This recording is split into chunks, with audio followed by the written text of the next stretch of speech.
వచ్చారు. నెక్స్ట్, ఇక్కడ mangrove forest 58 ఎకరాలు 10-11 ఈ డివిజన్లో ఇష్టానుసారంగా చేశారు.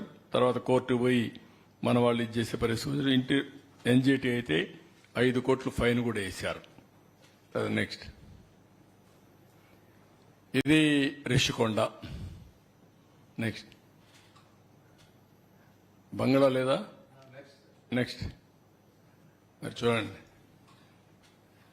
ఎవడైనా చేస్తాడండి ఈ పని. ఎంత కొవ్వు ఉండాలండి మనుషులకి. దాన్ని మాట్లాడతారు. ఇప్పుడు ఆ బిల్డింగ్ ఎందుకు కట్టారంటే ప్రెసిడెంట్ ఆఫ్ ఇండియా వస్తాడంట, ప్రైమ్ మినిస్టర్ వస్తారంట, వాళ్ళ గెస్ట్ హౌస్ కింద వీళ్ళు కట్టారంట. ప్యాలెస్ ప్యాలెస్ కవర్ చేశారు, కనపడకుండా షీట్ వేశారు. ఎరోజన్ కంట్రోల్ చేయడానికి షీట్ వేశారు.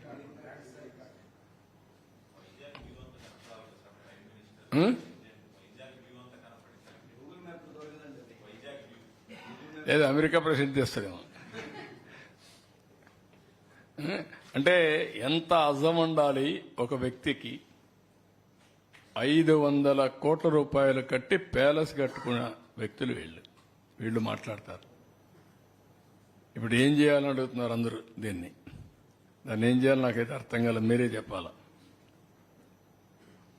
ఇలాంటివి అరాచకాలకు పరాకాష్ట. ఇలాంటి ఆలోచన విధానం ప్రజలకు సేవకులుగా ఉండాలి తప్ప రాజులు కాదు, రారాజులు కాదు. అవన్నీ అయిపోయినాయి. ఇంకా వీళ్ళలో మార్పు రాలేదు. ఇది ప్రజాధనాన్ని అడ్డంగా దుర్వినియోగం చేయడం.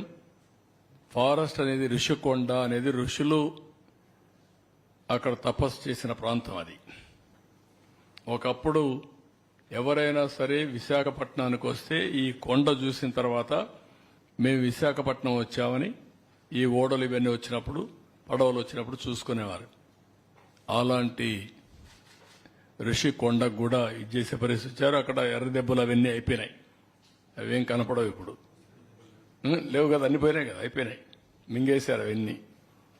అది ఎంత బ్యూటిఫుల్ గా ఉందంటే, నేను టూరిజాన్ని ప్రమోట్ చేయడానికి దాన్ని అంతా రిజర్వ్ చేసి ఒక కొన్ని వందల సంవత్సరాల్లో అలాంటివన్నీ ఏర్పడతా ఉంటాయి. భూమిలో వచ్చే మార్పులు కానీ, ఆ పర్టికులర్ గా ఉండే దీంట్లో రియాక్షన్స్ కానీ దానివల్ల వస్తాయి. అవి కూడా పోయే పరిస్థితికి వచ్చాయి. సో నెక్స్ట్, ఇది ఈరోజు నేను ప్రజలందరికీ విజ్ఞప్తి చేస్తున్నాను. మీ భూములు ఎవరైనా కొట్టేసినా, మీ అసైన్మెంట్ భూములు బలవంతంగా లాగేసుకొని ఫ్రీ హోల్డ్ చేసుకున్నా, లేకపోతే మీకు తెలిసి ఎక్కడైనా అరాచకాలు అన్యాయాలు చేసి ప్రభుత్వ భూములు కానీ ప్రైవేటు భూములకు కానీ హాని తలపెట్టిన వ్యక్తులుంటే అవన్నీ మాకు చెప్పండి. మళ్లీ తిరిగి మీకు ఇప్పించే బాధ్యత మాది. చట్ట వ్యతిరేకంగా ఆక్యుపై చేసుకున్న వాళ్ళని పనిష్ చేసే బాధ్యత కూడా తీసుకుంటాం. 2, ఖనిజ సంపద. భూగర్భ ఖనిజ సంపద సమాజ హితం కోసం ఉపయోగించుకోవాలి. అది కూడా వాల్యూ అడిషన్కి వెళ్ళాలి తప్ప ఇష్టానుసారంగా దోపిడీ చేయడం కరెక్ట్ కాదు. అందరికీ విజ్ఞప్తి చేస్తున్నా, ఎవరైనా మీవి క్రషర్ దగ్గర నుంచి పెద్ద పెద్ద క్వారీ వరకు ఏదున్నా కూడా మీవి కానీ బలవంతంగా లాగేసుకుంటే మీరు మాకు రిపోర్ట్ చేయండి. ముందుకు రండి, ధైర్యంగా మీకు ఇప్పిస్తాం.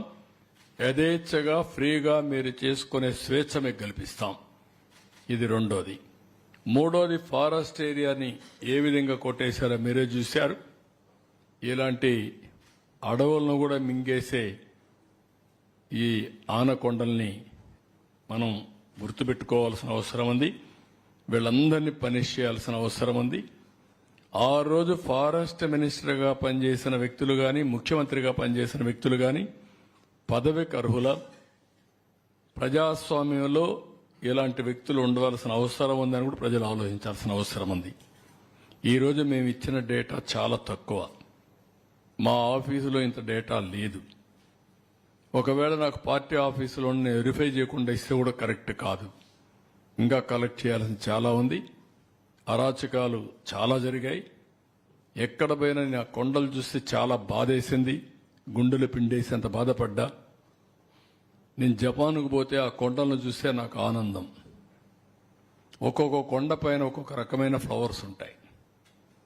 అక్కడ అలాంటి గార్డెన్స్ చూడడానికి, అడవులు చూడడానికి సీజన్లో కొంతమంది వస్తారు.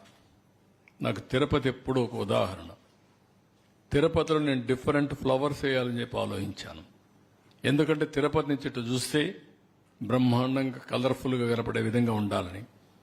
విశాఖపట్నం పోతే నాకు ఎప్పుడూ ఒక కోరిక, ఆ కొండల చుట్టుపక్కలంతా కూడా మంచి ఫ్లవర్స్ వేస్తే ఎక్కడే సింహాచలం కొండలు అవన్నీ బ్రహ్మాండంగా ఉంటాయని.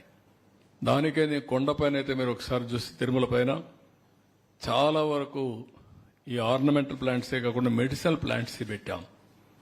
ఎందుకు పెట్టామంటే అక్కడ మెడిసినల్ ప్లాంట్స్ ఉంటే ఆ స్మెల్ కానీ ఆరోగ్యం గారికి బ్రహ్మాండంగా ఉండాలని కూడా ఆలోచించాం. ఈ విధంగా మనం ఫారెస్ట్ ఏరియాలో మీకు ఒక ఐడియా ఉంటుంది. నేను ఉన్నప్పుడు హెలికాప్టర్ల ద్వారా సీడింగ్ చేశాం, ఎయిర్ సీడింగ్ చేశాం, వన ఉత్సవాలు చేశాం. ఇవన్నీ చేస్తే ఈరోజు ఫారెస్ట్ను కూడా నరికేసే పరిస్థితికి వచ్చారు, డిప్లేషన్ చేసే పరిస్థితికి వచ్చారు. ఇది క్షమించరాని నేరం.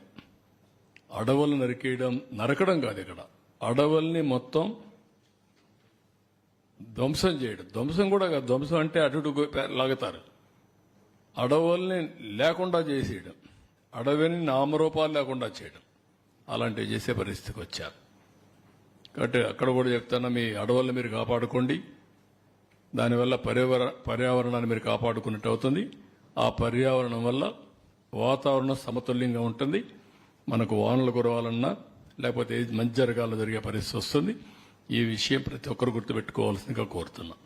సార్, దీంట్లో అధికారులు రెస్పాన్సిబిలిటీ లేకుండానే ఇదంతా జరిగింది అని అంటారా? కింద స్థాయి నుంచి ఒక్కొక్క దశలో, ఇప్పుడు సర్వేపల్లి ఫర్ ఎగ్జాంపుల్ మీరు చూపిస్తున్న క్వార్డ్స్, వైట్ క్వార్డ్స్ కావచ్చు, మక్కా క్వార్డ్స్ లో బేసిక్ గా ఒక సర్వేపల్లి నియోజకవర్గంలో ఒక ఎంఆర్ఓ ఆఫీస్ ప్రాంగణంలోనే తవ్వేశారు. మరి ఎంఆర్ఓ ఏం చేస్తున్నాడు అక్కడ? కాదు, కుప్పం యూనివర్సిటీ చెప్పాను కదా, పిల్లలు చదువుకునే యూనివర్సిటీలో గ్రనైట్ ఇల్లీగల్ క్వారీయింగ్ జరిగింది. అంటే ఇప్పుడు నేనేమంటే